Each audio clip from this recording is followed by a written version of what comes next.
వరిసేలు అడిగినాయి నీరు దాపెరైతేడాని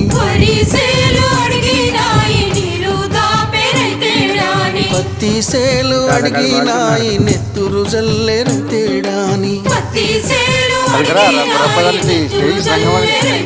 అవి పట్టుకొని ఏడుస్తున్నాయో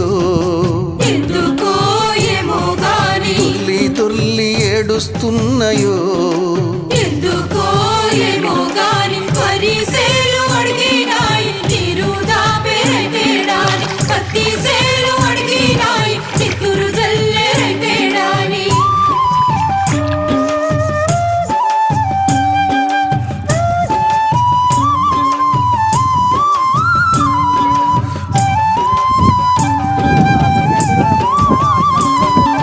జొన్న సేలు అడిగినాయి